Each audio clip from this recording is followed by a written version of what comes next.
නමෝ තස්ස භගවතු අරහතෝ සම්මා සම්බුද්දස්ස. ශ්‍රද්ධාවන්ත පින්නතුනි, අද මේ දවස ආරම්භ කරන්න සූදානමින් සිටින මොහොත.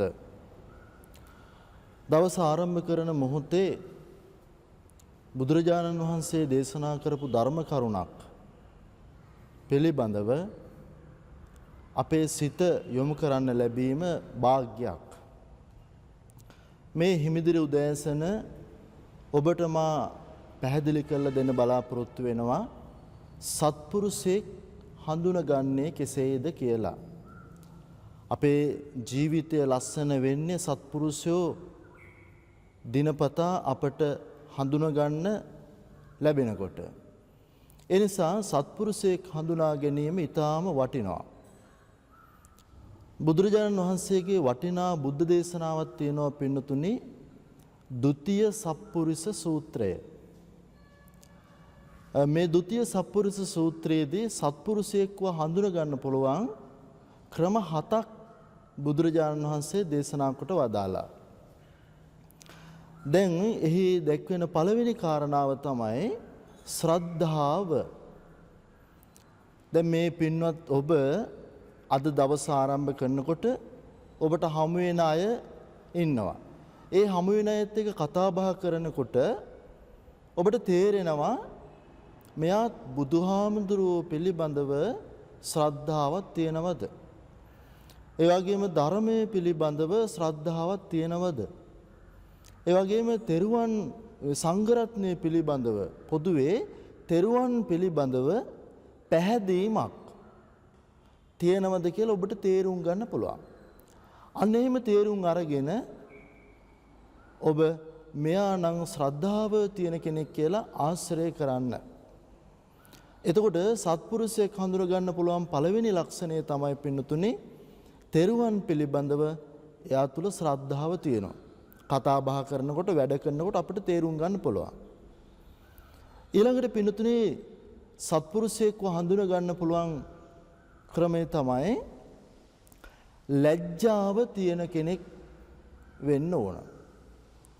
දැන් ඔබ සමාජයේ ජීවත් වෙනකොට ඔබට ආශ්‍රය කරන්න ලැබෙන අය අතර ඉන්නව සමහරු කිසිම ලැජ්ජාවක් නැහැ. කතා බහ කරන්න ගියාම, කෑම කන්න ගියාම, වැඩපලක් කරන්න ගියාම කිසිම ලැජ්ජාවක් නැහැ. කටට එන එක කියනවා. හිතට එන එක කියනවා. කිසිම සංවරකමක් නැහැ. ඔය අතර බොහොම ලැජ්ජාශීලී අය ඔබට හමු වෙනවා. අන්න ඒ අය සත්පුරුෂයෝ. වෙනතුන් ලැජ්ජාව කියන්නේ අවනම්බුවක් නෙමෙයි. ලැජ්ජාව කියන්නේ නින්දාවක් නෙමෙයි. ලැජ්ජාව කියන්නේ ආභරණයක්. ඊළඟට සත්පුරුෂයෙක් ගාව තියෙන ලක්ෂණයක් තමයි පින්නතුනි බය. බොරු කියන්න බයයි. කෙනෙකුට කරදර කරන්න බයයි. යාළුවෙකුට කරදරයක් කරන්න බයයි. අම්මට තාත්තට බනින්න බයයි. ඊළඟට අපි හිතමු දැන් දන් දෙන කෙනෙකුට දන් දෙන්න එපා කියලා කියන්න බයයි. සද්ධර්මය අහන කෙනෙකුට සද්ධර්මය අහන්න එපා කියලා කියන්න බයයි. ඒ වගේම සිල් ගන්න කෙනෙකුට සිල් ගන්න එපා කියලා ඒක නතර කරවන්න මහන්සි වෙන්නේ නැහැ. බයයි. පව් කරන්න බයයි.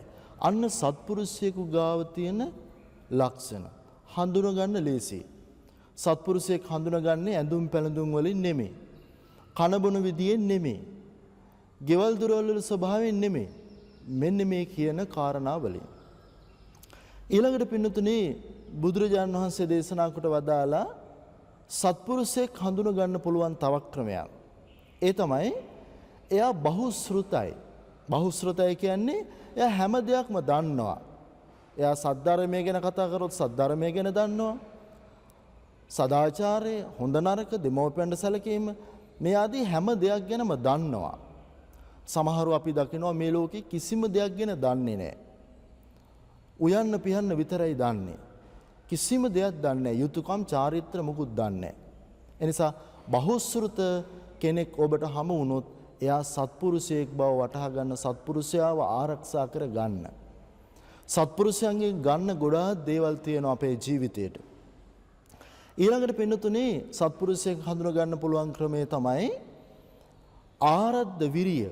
ආරද්ධ විරිය කියන්නේ එයා පටන්ගෙන තියෙන්නේ. ඒ කියන්නේ දන් දෙන්න පටන්ගෙන, කල් දාලා නෑ වැඩ. සිල් ගන්න පටන්ගෙන, බණ අහන්න පටන්ගෙන, තෙරුවන් සරණ යන්න පටන්ගෙන, අම්මට තාත්තට සලකන්න පටන්ගෙන ආරද්ධ විරිය.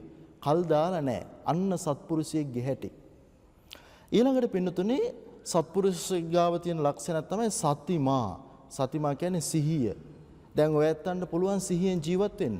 බලන්න අද දවසේ ඔබට කේන්ති එනවා නම් කේන්තියෙන් බනින්න කලින් ඔබ දන්නවා මට දැන් කේන්ති ඇවිල්ලා තියෙන්නේ. ඒ නිසා මම ඒක පාලනය කරගන්නවා. අන්න සතිය. සිහියෙන් ඉන්න. හිතට එන එක කියන්නේ නැහැ. අවශ්‍ය දේ විතරයි කියන්නේ. ඊළඟට ප්‍රඥාව.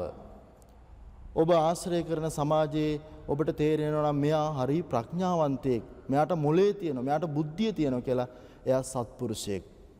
ඉතින් මේ හිමිදිරි උදෑසන ඔබ පාරේ තුටේ යනකොට, බස් එකේ යනකොට, කෝච්චියේ යනකොට, වාහනේ යනකොට, ඔබේ ඔෆිස් එකේ හැම තැනකදීම හොයලා බලන්න මේ ಗುಣ තියෙන අය ඉන්නවද කියලා. ඒ අය ඇසුරු කරන්න. ඒ අයගෙන් ඔය ඇත්තන්ට ගොඩාක් දේවල් ලැබෙනවා. සත්පුරුෂයන් පිරි සමාජයක් බිහි වේවා කියලා ප්‍රාර්ථනාවන් ඇතුව ඔබ සැමට තෙරුවන් සරණ ප්‍රාර්ථනා කරනවා.